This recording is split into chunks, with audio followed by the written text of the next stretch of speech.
प्रिय विद्यार्थियों, सुप्रभातम। हम पढ़ रहे थे समास का टॉपिक, जिसमें हमने शुरू किया था कर्मधारय समास। कौन सा समास है? कर्मधारय समास। और कर्मधारय समास में हमने 4 भेदों में से 2 भेद पढ़ लिए। एक तो विशेषण विशेष्य कर्मधारय समास। कौन सा? विशेषण विशेष्य कर्मधारय समास। और एक हमने पढ़ लिया था उपमानोपमेय उपमानोपमेय कर्मधारय समास। ठीक है। तीसरा अपना कर्मधारय समास होगा उपमानोत्तर पद। उपमानोत्तर पद कर्मधारय समास। ठीक है। देखो, सबसे पहले हमने इससे पहले पढ़ा था उपमानोपमेय, जिसमें एक पद उपमान था। क्या था? उपमान। और दूसरा पद उपमेय था। क्या था? उपमेय। उपमान का मतलब कल आपको बताया था अप्रस्तुत। जो हमारे सामने नहीं है वो वस्तु हो गई, और जो हमारे सामने है वो हो गई प्रस्तुत उपमेय। ठीक है। इसका मतलब ये था कि जिस समास का पहला पद उपमान और दूसरा पद उपमेय होता है उसे हम उपमानोपमेय कर्मधारय समास कहते हैं। और उपमान के ठीक बाद इव का प्रयोग किया जाता है। किसका प्रयोग किया जाता है? इव का। इसी का विपरीत ये हो जाएगा, इसमें था उपमान पहले उपमेय बाद में, और इसमें उपमेय पहले आ जाएगा और उपमान बाद में मिलेगा। इसका नाम यह है कि उपमान उत्तर पद कर्मधारय समास। उत्तर पद का मतलब होता है दूसरा पद। जिस कर्मधारय समास का दूसरा पद यानी उत्तर पद उपमान होता है उसे उपमानोत्तर पद कर्मधारय समास कहते हैं। ठीक है। उपमानोपमेय में पहले उपमान होगा, बाद में उपमेय होगा, और उपमानोत्तर पद में उत्तर पद उपमान होगा, पहला पद उपमेय होगा। फिर बता दूं, उत्तर पद का मतलब होता है बाद वाला पद, दूसरा पद। ठीक है। इसको हम समझेंगे उदाहरण के माध्यम से। जिस प्रकार से यहां पहला उदाहरण हम देखेंगे, विग्रह पद और समस्त पद। ठीक है। इसमें हम देखेंगे जैसे नर है सिंह इव। नर है सिंह इव। ठीक है। दूसरा है पुरुष है नाग है इव। ठीक है। तीसरा है कर है कमलम इव। चौथा है मुखम कमलम इव। ठीक है। इसका हिंदी अनुवाद करते समय हमें क्या करना होगा? जैसे एक और लिख लेते हैं, पुरुष है व्याघ्र है इव। यहां हम विसर्ग लगाएं तो भी कोई दिक्कत नहीं, लगाएं तो यहां लोप विसर्ग संधि हो जाती है। पुरुष है व्याघ्र इव। इसी प्रकार से हम लिख सकते हैं मुखम कमलम इव, कर है कमलम इव, पुरुष है नाग इव, और नर है सिंह इव। ठीक है। तो यहां हम देखेंगे इव किसके साथ लगा हुआ है? इव लगा हुआ है उपमान के साथ। यहां उपमान बाद में चला गया और उपमेय पहले आ गया। यानी शेर जैसा पुरुष, किसी भी निडर पुरुष को देखकर हमने कहा कि यह पुरुष है वो शेर जैसा है। किस जैसा है? हमारे सामने पुरुष है, व्यक्ति है, न कि शेर।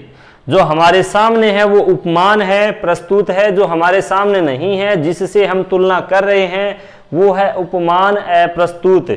और यही बताया था उपमान के साथ में इव का प्रयोग होगा। किसका प्रयोग होगा? इव का। ठीक है। पहले उपमान पहले था, उसमें उपमानोपमेय में इसमें उपमान पहले था तो पहले यू लगा दिया, उपमान बाद में लिख दिया। इसमें उपमान बाद में है तो बाद में यू का प्रयोग किया गया है। इसका हिंदी अनुवाद यही होगा, शेर जैसा नर, नाग जैसा पुरुष, कमल जैसे हाथ, कमल जैसा मुख, बाघ जैसा पुरुष, बाघ जैसा पुरुष। इसी प्रकार से आपको ध्यान में रखना है। बात वही है, समस्त पद बनाते समय प्रथम पद में विभक्ति हटाओ, दूसरे पद के साथ जोड़ के लिख दो और यू को हटाना है। किसको हटाना है? नरह सिंह, यू में हो जाएगा नर सिंह। क्या हो जाएगा? नरे सिंह। आगे विसर्ग लगा देंगे क्योंकि यहां लोप विसर्ग संधि का नहीं लिखे गए थे, विसर्ग लगा दिए। फिर है पुरुष है नाग, यू पुरुष में विभक्ति हटा देंगे, क्या बनेगा? पुरुष नाग है। क्या बनेगा? पुरुष नाग है। फिर आगे है कर है कमलम, यू में कमल जैसे हाथ, तो यहां हम लिख देंगे कर कमलम। क्या लिख देंगे? कर कमलम। फिर आगे है मुखम कमलम, यू कमल जैसा मुख, कमल जैसा मुख, तो यहां आ जाएगा मुख कमलम। क्या हो जाएगा? मुख कमलम। ठीक है। फिर आ जाएगा पुरुष है व्याघ्र, यू बाघ जैसा पुरुष, तो यहां हम लिख देंगे पुरुष व्याघ्र है। क्या लिख देंगे? पुरुष व्याघ्र है। अगर हम समस्त पद का अर्थ सही निकाल लेंगे तो हम विग्रह पद भी आसानी से कर सकते हैं। यहां हमें बोलना है नर जैसा सिंह नहीं, शेर जैसा नर। ठीक है। जिसके साथ हम जैसा बोले हैं उसी के साथ हम यू का प्रयोग करेंगे। और विग्रह पद करते समय हम क्रम चेंज नहीं करेंगे। पहले उपमेय है तो उपमेय लिखेंगे, बाद में उपमान है तो उपमान को बाद में ही लिखेंगे और उपमान के साथ में यू का प्रयोग जरूर करेंगे। ठीक है ना। तो ये हो गया अपना उपमानोत्तर पद कर्मधारय समास, जिसका प्रथम पद उपमेय होगा और उत्तर पद यानी दूसरा पद उपमान होगा। उपमान के साथ में यू का प्रयोग किया जाएगा और समस्त पद बनाते समय प्रथम पद में विभक्ति हटाकर दूसरे पद के साथ जोड़ के लिखना है। विग्रह पद बनाते समय इनको अलग अलग करके इसमें विभक्ति लगानी है प्रथमा, और सिंह के साथ में जो भी उपमान पद है उसके साथ में यू शब्द का प्रयोग करना है। ठीक है। इसी प्रकार से आप एक उदाहरण और भी देख सकते हैं। चरणम कमलम इव, यानी कमल जैसे चरण, इसको हम लिख देंगे चरण कमलम। क्या लिख देंगे? चरण कमलम। ठीक है, ये हो जाएगा चरण कमलम। अब इसके बाद हम देखेंगे कर्मधारय समास का अंतिम भेद है अवधारणा पूर्व पद कर्मधारय समास। कौन सा होगा? अवधारणा पूर्व पद कर्मधारय समास।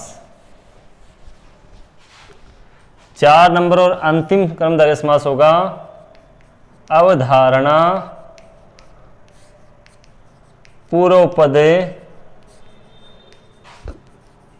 कर्मधारय समास। इसमें क्या होगा? दो समान पद, दो पद कर्मधारय समास के दो पद किसी अवधारणा पद के अवधारणावाची शब्द से जुड़े होंगे। किससे जुड़े होंगे? एव। एव का मतलब होता है ही। ठीक है, वो होगा अवधारणा पूर्व पद। जैसे उदाहरण देखेंगे हमें, जैसे आ गया गुरु एव देव है, गुरु ही देव है, अवधारणावाची पद से जुड़ा हुआ है। दूसरा है विद्या एव धनम, विद्या ही धन है। तीसरा है वेद एव संपत्ति, वेद ही संपत्ति है, संपत्ति लिख सकते हैं। चौथा है जैसे तप है, तप एव धनम, तप एव धनम। विसर्ग क्यों नहीं लगाया हमने? क्योंकि यहाँ लोप विसर्ग संधि होगी। ठीक है, तो ये 3-4 उदाहरण देखने को मिलते हैं इस समास के। गुरु एव देव है, गुरु ही देव है, तो हम कर देंगे गुरु देव है। समस्त पद क्या हो जाएगा? गुरु देव है। ठीक है। फिर है विद्या एव धनम का क्या हो जाएगा? विद्या धनम। क्या हो जाएगा? विद्या धनम। फिर है वेद एव संपत्ति, इसका क्या हो जाएगा? वेद संपत्ति। यानी वेद ही संपत्ति है। इसका समस्त पद होगा वेद संपत्ति। तप एव धनम, तप ही धन है, तो यहाँ उत्तर संधि से हो जाएगा तपोधनम। क्या हो जाएगा? तपोधनम, क्योंकि आगे चौथा वर्ण आ गया इसलिए यहां हो जाएगी उत्तर संधि और ये बनेगा तपोधनम। ठीक है, तो इस प्रकार से हमने इस कर्मधारय समास के चारों समास पढ़ लिए हैं। पहला हमने पढ़ा था विशेषण विशेष्य। कौन सा पढ़ा था? विशेषण विशेष्य कर्मधारय समास, जिसका एक पद विशेषण था और दूसरा पद विशेष्य था। दूसरा हमने पढ़ा उपमानोपमेय, उपमानोपमेय कर्मधारय समास, जिसका प्रथम पद उपमान और दूसरा पद उपमेय था। प्रथम पद उपमान का मतलब अप्रस्तुत और दूसरा उपमेय का मतलब प्रस्तुत वस्तु। ठीक है, तीसरा हमने पढ़ा उपमानोत्तर, उपमानोत्तर पद, उपमानोत्तर पद कर्मधारय समास। ठीक है, चौथा अभी हमने पढ़ा अवधारणा पूर्व पद, अवधारणा पूर्व पद कर्मधारय समास। ठीक है, अगर इनमें से किसी भी समास का उदाहरण पूछा जाता है तो आप सीधा समास का नाम कर्मधारय समास भी लिख सकते हैं। अगर आपको कन्फर्म पता है तो आप इसके भेद का नाम भी लिख सकते हैं। ठीक है, तो इसी प्रकार से अगला जो समास होगा वो हम पढ़ेंगे कल, जिसका नाम है द्वंद्व समास। ठीक है, थोड़ी सी चर्चा भी कर लेते हैं। जिस प्रकार से अगला समास होगा द्वंद्व समास। तीसरा महत्वपूर्ण समास है द्वंद्व समास। द्वंद्व समास होता है वो हमेशा च के अर्थ में होता है। किसके अर्थ में होता है? च के अर्थ में। तो इस समास में क्या होंगे? दो या दो से अधिक समान पद होंगे, जिसका समस्त पद या तो द्विवचन में होगा या बहुवचन में होगा, और जितने भी पद होंगे वो सभी च से जुड़े हुए होंगे। किससे जुड़े होंगे? च का मतलब होता है और। ठीक है, और इस समास के सभी पद प्रधान होते हैं। सभी पद क्या होते हैं? प्रधान होते हैं। जैसे राम च श्याम च, राम और श्याम जैसे राम वैसे श्याम, तो यहाँ दोनों पद समान हैं। अगर विग्रह पद में दो पद होंगे तो समस्त पद द्विवचन का होगा, विग्रह पद में दो से ज्यादा पद होंगे तो समस्त पद बहुवचन का होगा। इसकी चर्चा हम कल करेंगे। आज के लिए बस इतना ही। वीडियो को आप 2 बार जरूर देखें। व्याकरण का जो रिवीजन चल रहा है उसमें आप प्रत्येक टॉपिक के वीडियो को कम से कम 2-3 बार देखें। ठीक है, आज के लिए बस इतना ही। जय हिंद, जय भारत।